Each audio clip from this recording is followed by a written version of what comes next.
हाँ, अगर आप वज़ू करने गए हो और वज़ू करने के दौरान ही आपने हाथ धो लिए, मुँह धो लिया। अस्सलामु अलैकुम रहमतुल्लाहि व बरकातुहू। एतिकाफ़ के कुछ ज़रूरी मसाइल, जैसे एतिकाफ़ कब शुरू करना है, कहाँ कर सकते हैं, कब टूट जाएगा वगैरह, तो हम इन चीज़ों को, मुख्तसर चीज़ों को इस मुख्तसर सी वीडियो में लेंगे इंशाअल्लाह। बाकी तो इसके बहुत सारे मसाइल, मोटे मोटे मसाइल लेंगे हम।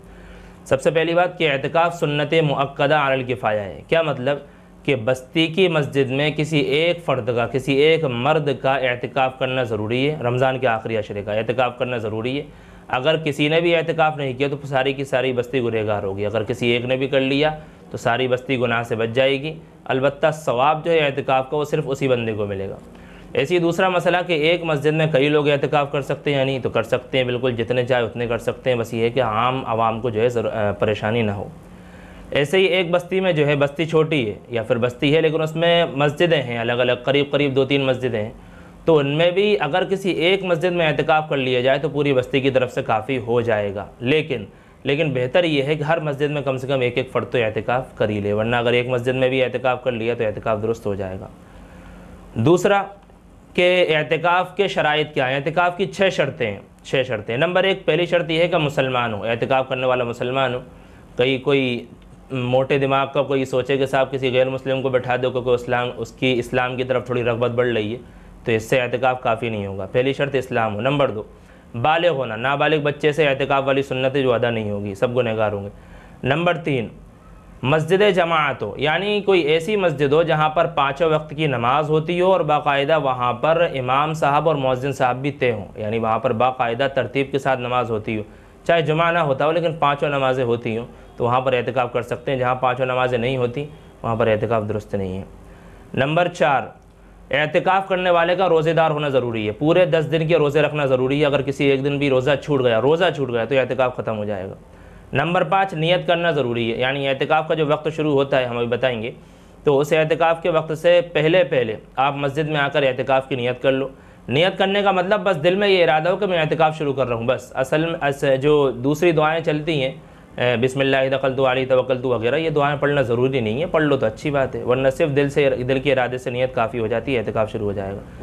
नंबर 6, बंदा नापाक ना हो, ठीक है ना। घर पे किसी वजह से वो नापाक हो गया और वही उसी हालत में आकर के मस्जिद में उन्होंने एतिकाफ़ शुरू कर दिया, एतिकाफ़ शुरू नहीं होगा। तो ये 6 शराइत हैं, इनका ख्याल रखा जाए जी। इसी तरीके से एतिकाफ़ शुरू कब होगा? एतिकाफ़ शुरू होगा 20 रमज़ान जैसी ख़त्म होगा, यानी 20 रमज़ान का इफ्तार जो करते हैं हम वो गुरूब आफ्ताब पर करते हैं, तो उस गुरूब आफ्ताब से पहले आपको एतिकाफ़ की जगह पर यानी मस्जिद में आ जाना ज़रूरी है। अगर आप गुरूब आफ्ताब के बाद आते हो, ठीक, मिसाल के तौर पर रोज़ा खोल लिया आपने घर पे और रोज़ा खोलने के बाद आप मस्जिद आ रहे हो तो एतिकाफ़ नहीं होगा, ख्याल रखें, पूरा एतिकाफ़ ख़त्म हो जाएगा। हाँ, एतिकाफ़ नफली अगर करना चाहें तो वो कितनी भी देर कर सकते हैं।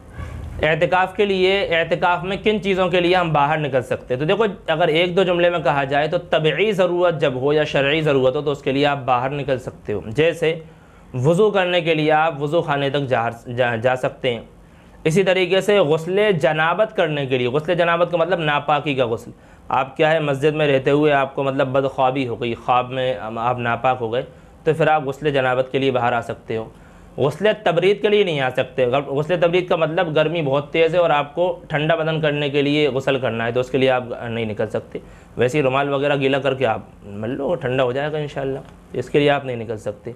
दूसरी बात यह कि वज़ू खाने जो हैं वो चाहे मस्जिद के अहाते के अंदर हों या मस्जिद के अहाते से बाहर हों, वो एतिकाफ़ के लिए बाहर ही है, यानी वहाँ पर आप नहीं जा सकते।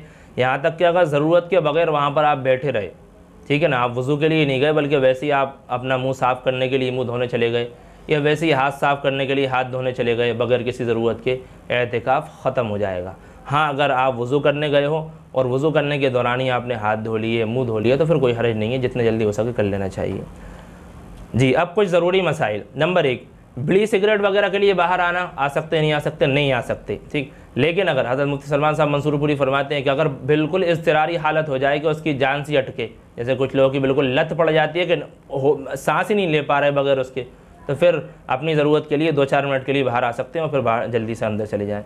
नंबर 2, डॉक्टर के पास जाना। आप बीमार है, डॉक्टर के पास जाने की गुंजाइश होगी या नहीं होगी? कितनी ही ज़रूरत हो, कितनी ही ज़्यादा तबीयत ख़राब हो, डॉक्टर के पास नहीं जा सकते जब तक डॉक्टर अंदर आ सकता हो, ठीक है ना। ये आजकल माशाल्लाह होते हैं इंतजामात कि डॉक्टर अंदर आ सकता है तो देख सकता है।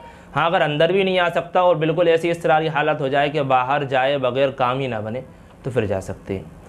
तीसरा मसला, जनाजे इयादत के लिए जाना, नहीं जा सकते। नंबर 4, मोबाइल पर बात करना, अंदर रहते हुए मोबाइल पर बात करना कर सकते हैं ज़रूरत के तौर पर, लेकिन वही एहतिकाफ़ जो है ये अल्लाह ताला के साथ खलवत का मामला है कि इसमें तो बिल्कुल जो है पुरसुकून रहना चाहिए, इसलिए मोबाइल वगैरह से भी दूर रहें। एहतिकाफ़ टूटता तो नहीं है लेकिन फिर भी बचना चाहिए। बस यही सब मसाइल थे, बाकी इसके अलावा और भी ढेरों मसाइल हैं, कई तरह के मसाइल हैं। तो अगर किसी किस्म का मसला आपके जहन में आ रहा हो तो उसको कमेंट में कर दें, या इससे बेहतर सूरत यह है कि आप अपने इलाके के उलमा और मुफ्तियान निज़ाम से सवाल करें।